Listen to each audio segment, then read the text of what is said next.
Hey everybody, ronarray here, and as you probably know, I played a lot of monk builds, mostly focused on lightning. But today I want to cover something different, something melee. A build with great speed, fast and flashy map clear, plus good tankiness to avoid dying in melee, because you will need to come close and personal to your enemies. So in this video, I'm going to provide a full guide for Shattering Palm, covering all the ins and outs of playing Monk with a cold type of damage with my CI variation. I'm also going to talk about the differences between ice and lightning oriented builds in general, to help you pick the one that will suit you perfectly. Let's go! So before explaining the build, let's start with a comparison between cold and lightning attacks with the wave. So initially the cold is working great for AoE, especially since you can hit a lot of stuff at the same way. And the wave on the other hand is much tankier and much safer. So if you don't want to be melee in any other situation, you want to always survive and stay safe, and especially farm hardest contests such as Simulacrum for example, I heavily recommend to look into the wave. And if at the moment you want to have better AoE and move through the maps while being melee, I think cold is the best option, because cold has a superior clear and much higher AoE in general. However, the changes to the builds in my ice version should make it much tankier as well, and you will be able to survive better even while being melee. So let's talk about the gems and the mechanics behind the build. First off, we're going to utilize two skills, Shattering Palm and Ice Strike, which is pretty basic. For Ice Strike, we're going to use rapid attacks together with Crescendo, elemental armament, close combat and Rigveld's ferocity. I believe as a last option, we can also use a Rakata's float gem, but I believe for 20 divines it's a little too expensive to bother. However, if that would be an option, I would replace Rigveld's ferocity or rapid attacks with this. So, explaining what Ice Strike is doing, you're pretty much just casting a lot of strikes in front of you with finishing with a big kick. Third strike, which is a kick, is going to provide significantly more attack damage percent, so your basic attack damage percent is only 227 and third attack is 500. That way we will need to maximize amount of third strikes. And that's why Crescendo 2 is so amazing. Using Crescendo 2 is giving you final strike be performed twice in succession, so you're going to kick twice before you're resetting the whole combo. In the gameplay, you're just going to hold down the Ice Strike button until the enemy that you are hitting, it's mostly bosses or rares, are dead. And close combat together with elemental, rapid and Rigveld's working very nice for it. Another interesting thing that we can utilize, so if you feel like your attack speed could be a little too fast, at the moment you can replace one of your last gems, and most of the time it's going to be rapid, with concentrated area, which is going to provide significantly more damage at the moment. So as you can see, my DPS is jumping almost by 10% if I'm replacing last support from rapid attacks to concentrated area. However, I believe that my Ice Strike is not too fast at the moment, it's only 0.21 seconds attack time, so I recommend to still use rapid attacks instead. I believe that that set is probably the best set for Ice Strike at the moment. And on top of it, we're also going to utilize a Shattering Palm to pretty much boost your clear. So rotation and combo looking pretty simply. You're just clicking Shattering Palm to dash to an enemy and hit it. After that, you're clicking an Ice Strike once and click Shattering Palm again. That way you will just fly from enemy to enemy and need to non-stop click both Shattering Palm and Ice Strike in the rapid succession. For Shattering Palm, I recommend to use Ancestral Core for ancestrally boosted AoE. Magnified area, because we need a lot of AoE from Shattering Palm itself, together with elemental armament, cold attunement and close combat. If you feel like your attack speed on Shattering Palm feeling too slow and you're not flying around too fast, I recommend to use rapid attacks at Shattering Palm as well, and you can just replace close combat support because it's not providing that big bonuses. Another interesting thing is, if you're using Rigveld's ferocity, make sure that you set your weapon set, even when you're playing unarmed, to the second set, because that's the only way how you're going to receive a proper damage bonus. If I will set it to first, as you can see my damage is just falling off because of the Rigveld's ferocity bonuses. And another interesting question is what else I'm using. I'm currently not using charge stuff or any kind of charge generation, and the big question is why, because there have been like multiple ways to use charges, for example, for such abilities as Flicker Strike, to hit the bosses. I currently don't see a big point in it because most of the even tier 4 boss fights taking from 10 to 30 seconds at worst, and bosses currently not an issue at all. Real issue is pretty much clearing the maps as fast as possible, and I prefer to just invest those points into better defenses or better clear overall, because bosses currently not a big issue and they've been made significantly less strong compared to what we had before. So that's why I'm using the rest of the kit only to improve my survivability and clear. I'm using Herald Ice together with Cold Attunement, Elemental, Frozen Spite, and Magnified Area. On top of it, I'm also using Herald of Thunder with Lightning Attunement, Elemental Focus, Elemental Armament, and Magnified Area. And Herald of Ash together with Magnified Area and Precision.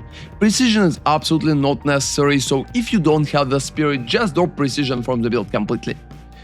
For protection, I'm also using Wind Dancer together with Magnified, Maim, Blind, and Pin, and Convalescence, which will help regenerate the energy shield together with cooldown recovery, rapid casting, and prolonged duration. And the last gem is Blasphemy, together with Temporal Chains, Heightened Curse, and Magnified Area. If you don't have enough spirit, you can literally drop Heightened Curse and save a pretty decent amount of spirit just by it, like about 20. So make sure you will do that. Also, Blasphemy itself should always have quality. As you can see in such setup, I don't have additional space to get like charges or charge stuff, or any kind of finisher abilities such as Flicker, because we're using all possible slots mostly for basic auras to utilize amount of spirit that we can get from the Invoker. And as the last setup, especially against bosses, I'm just using Tempest Bell with Elemental Armament, Close Combat, Concentrated, and Culling. You can also add Rage if you prefer to Tempest Bell, just replacing Elemental Armament, Close Combat, or any basic setups like that. Bell is here just to make our damage a little better against single target, but it's definitely not too important. And as additional ability, I'm also using Meditate together with cooldown recovery and rapid casting to just get more energy shield. Now let's look at our tree pretty quickly. So very important thing that when we are playing an ice build, we still need to shock enemies. So shocking enemies play a very big role in the whole setup.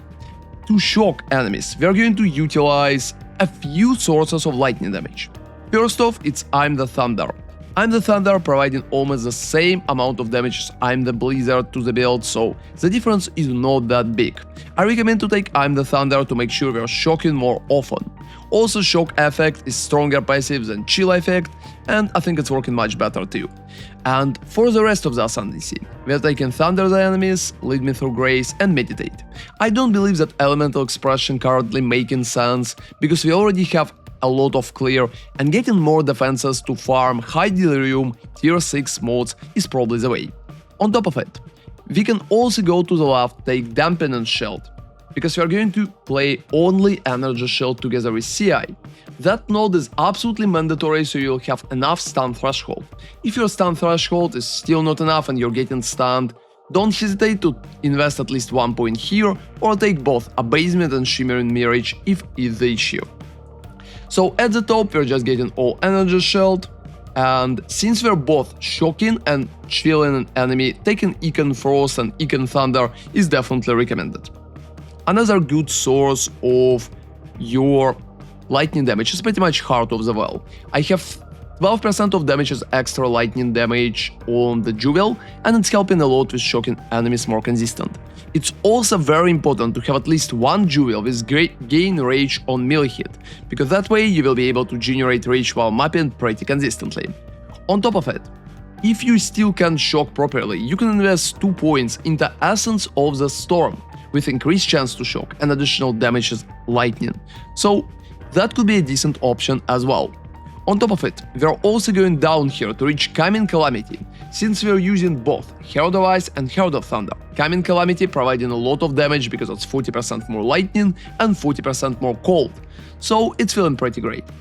We're also taking Crit and Invoker of the Wilds. That's the main way how we regenerate mana at the moment.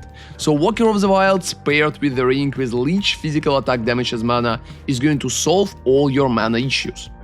And talking about lightning damage, I also have different rings there. One of my ring providing lightning damage to attacks, and second ring providing cold damage to attacks. Perfectly, if you have a better ring than I do at the moment, you can roll lightning and cold at the same ring, and it's probably going to be just perfect. But if you will need to choose, I would run one with lightning and one with cold to maximizing efficiency of the more budget version. Since we're also going to play body armor with like both evasion and energy shield, it's heavily recommended to invest into Spectral Ward, because Spectral Ward is going to provide a pretty decent amount of energy shield to the character. So for the rest of the jewels in the tree, you can also run just maximum energy shield together with some crit bonuses and stun threshold based on maximum energy shield as well. All of that together is going to provide a pretty decent amount of defenses. With better items, you should have about 8k energy shield and about 50% evasion together with maxed resistances. Now let's talk about the items that we are going to utilize. So I'm running all items with as high energy shield as possible to make sure that we have enough defenses to survive everything. So for the helmet, I'm running 500 energy shield together with recharge, some crit and resistances. For the boots, it's just a lot of energy shield and triple resistances again. Don't forget about movement speed. And for the gloves, I heavily recommend to invest into the gloves with 100% increased effect of socketed items. Together with lightning, cold and basic attack speed, it can also give you an opportunity to get Talisman of Sirius in those gloves.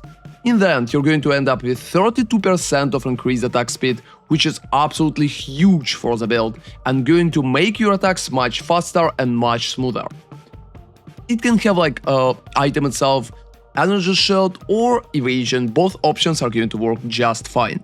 If you don't have such gloves, before I've been using normal gloves like that, so just 16% attack speed, level of all melee skills, and Talisman of Sirius inside. So I can recommend running something like that with lightning and cold damage too, because that would be more budget-friendly option. And talking about the belt, it's pretty interesting. We have two types of belt. One belt is purely offensive and one is purely defensive for the maps.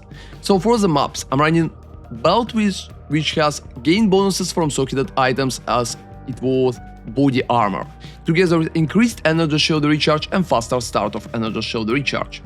That way, it's the Creation Rune of Recovery and Atmonor Soul Core of Retreat.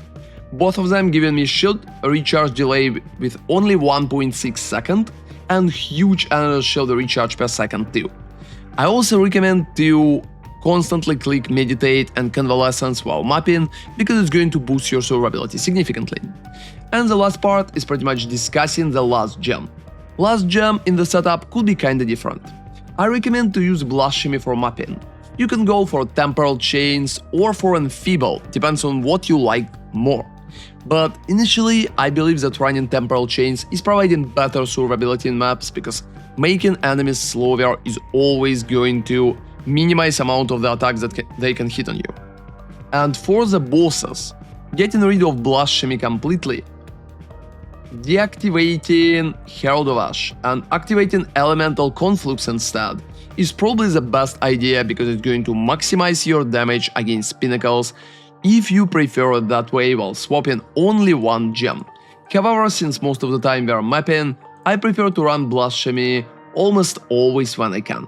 If you don't have enough Spirit, you can drop Heightened Curse, and if it's still not enough, you can drop Blasphemy completely, replacing it, for example, with such a basic option like a Ghost Shroud, which is going to help you a little with the recovery.